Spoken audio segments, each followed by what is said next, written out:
On this episode of YaEat, we will be making stuffed pork tenderloin with prosciutto, provolone, and asparagus.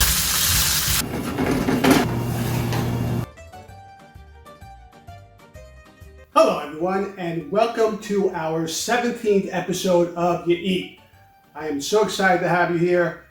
Thank you for joining us. I hope you and your family had a wonderful Thanksgiving. With Christmas right around the corner, we eat a lot of seafood during the holidays. In the coming weeks up to Christmas, we're going to be making a scungili / seafood salad, and we're also going to be making a baked clams 2 ways. I'm going to make it my mom's traditional way that she always made it. It definitely is an acquired taste, but it's really delicious. And then I'm going to make a regular baked clams oreganata. But we do eat other proteins on Christmas Day. So one of the proteins I'm going to be making today is going to be a stuffed pork tenderloin, stuffed with prosciutto, provolone cheese, and asparagus. Are you ready? Here we go. Head over to YaEat.tv and print this and all our recipes. We will list all the ingredients at the end of this video. Let's start by cleaning the pork tenderloin a little bit. Let's slide the knife between the meat and the fat and pull that up, and then just slide the knife up against it and it'll pull right off. Place the tenderloin vertically, and we're going to open it up by creating a little slit, and at the same time you're going to be pulling the meat away from it. Continue this process. Open it as much as you can without cutting all the way through. Once you open it as much as you can, you'll be making little slices at the end to open it a little more. We'll put the pork on the side for now. We're going to smash 6 to 8 cloves of garlic and add it to the pan with extra virgin olive oil. After washing the asparagus, I'll leave one of these rubber bands on, so I just cut all the tips off. Let's dry some of that moisture off of the asparagus before we add it to the oil. We're going to remove our garlic and set aside. We'll add the asparagus to the pan. Be careful, if it's not completely dry, it will splatter, as you can see here. With the asparagus, you can grill, bake, or broil it if you like. The moisture will evaporate eventually, but just be careful. You're going to cook the asparagus 75% and then remove, set aside for later. While your asparagus is cooking, you can pound out the pork tenderloin. Just pound it out evenly. It's a lot more flexible than, say, chicken.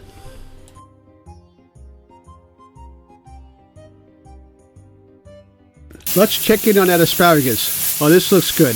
Let's turn this off and set aside to cool down a little bit.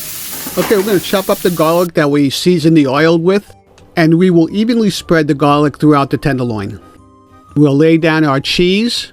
You can stuff the pork tenderloin with any ingredients that you like. Sometimes instead of asparagus, I would use broccoli rabe or spinach or escarole.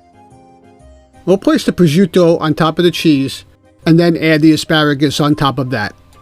While grabbing the end closest to you, you're going to tightly roll up the tenderloin. You're going to tuck and roll. Tuck and roll. And then I'm going to show you how to tie the roast. So I'm going to take some butcher string that you can pick up at any supermarket, and we're going to tie a knot in one end. Leave a little string on the end. We're going to use that later. After tying your first knot, you're going to spin the pork around vertically. Pull the butcher string towards you. Place a loop around the tenderloin. Thread the butcher string through that loop and pull towards you again. Repeat this process 2 or 3 times till you get to the end.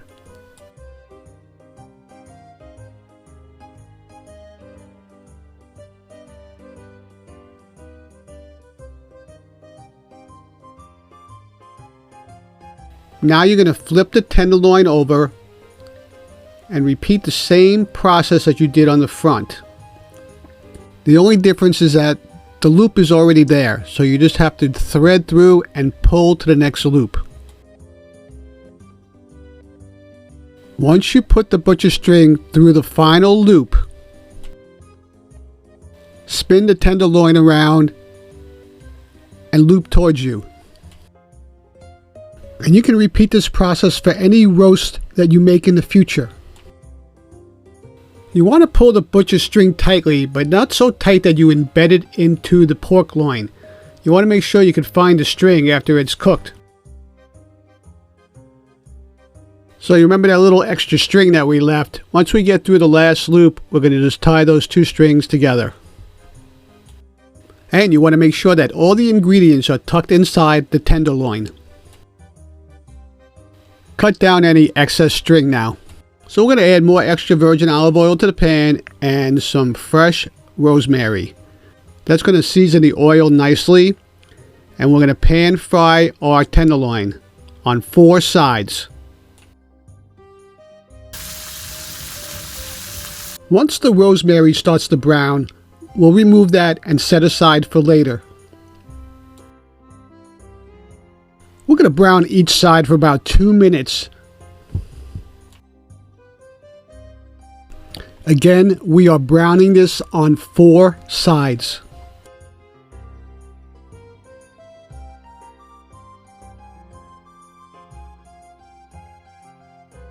Once you've browned all sides, we'll remove from the pan and add to a sheet pan or a baking pan. And we'll drizzle the oil on the pan as well. We're going to place the tenderloin in a preheated oven at 375 degrees for about 20 minutes. We'll come back in 20 minutes and check on the temperature. You need to reach 160 degrees internal temperature. There's a lot of flavor in these meat trimmings and we're going to get them out. After peeling 2 shallots, I cut them in half and then I cut them in thirds and then I slice them. We're going to add a little extra virgin olive oil to the pan. And we'll add the shallots to the pan as well. And we're going to lightly brown them. I added a half a cup of Pinot Grigio wine. We're going to deglaze the pan with this to bring out all the flavors from the trimmings. And we are going to reduce that wine to about half. I added 2 ounces of salted butter. You could omit the butter and add 2 extra ounces of olive oil. And 2 tablespoons of all-purpose flour to make our roux. We're going to blend that together and we're going to cook that for about 2 to 3 minutes until it's lightly brown. You need to keep mixing the roux mixture together and do not let it sit. I have equal parts 1 cup chicken stock and 1 cup beef stock. We're going to slowly add that to the roux and blend together. If you do this correctly, your sauce will look very creamy. The roasted rosemary fell right off the stem and we're going to add it to the sauce.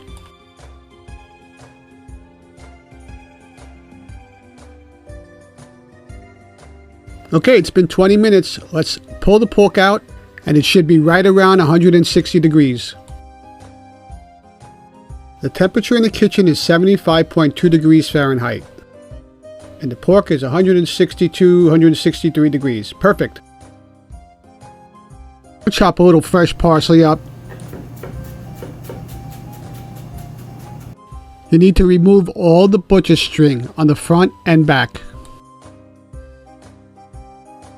With a sharp knife, we're going to slice the pork tenderloin about a ½ inch thick. And we'll put the slices on a plate. Now, I only had to cook the sauce for about 15 minutes to get the flour taste out, but I cooked it longer. It has more flavor, but it also reduced more, so you should always have a little stock on the side to thin it out. And we're just going to ladle some of this deliciously wonderful sauce on top. And we'll top it off with some fresh chopped parsley, and you are done. You eat? You want to eat? Make this recipe. It's delicious. It should be really very tender.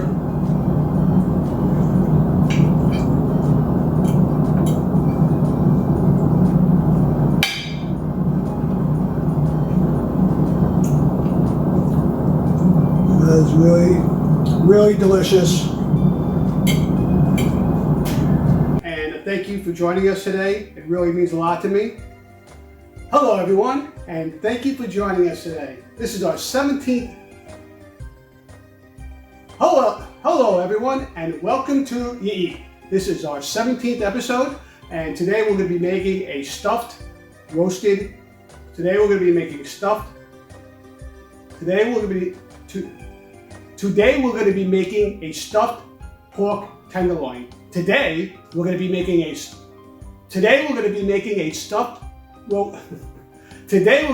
a stuffed pork tenderloin with prosciutto, provolone cheese, and asparagus. Are you ready? Here we go.